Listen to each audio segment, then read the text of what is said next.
For those of you who might recall, I anchored at KGO television back in the days of the free speech movement at the Cal campus on Berkeley, along with the many demonstrations there and the demonstrations on the San Francisco State campus and elsewhere.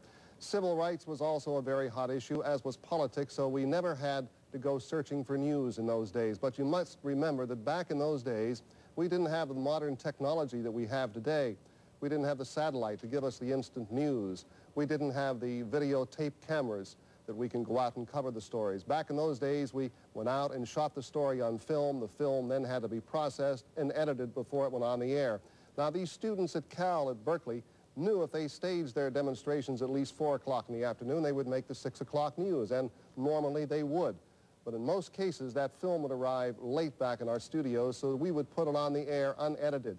And we gauged that story from Cal on a scale of 1 to 10, of course, dealing with a number of obscenities that get on the air that afternoon. Now, people I've worked with, Pia Lindstrom, who was the daughter of the late actress Ingrid Bergman, Pia came through town promoting a foreign automobile, and Dave Sachs, who was the general manager of KGO at the time, took her aside and apparently said to her, "Kid, I'm going to make you a star."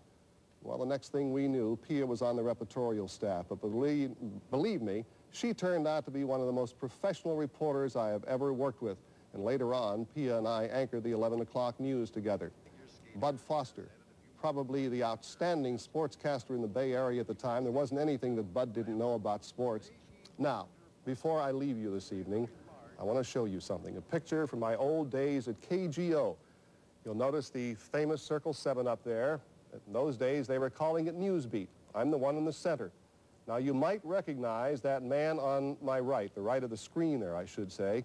I believe he's now retired and living in the southern part of California. Seriously, however, I'll always have a soft spot in my heart for KGO. After all, I've spent 10 years of my life there.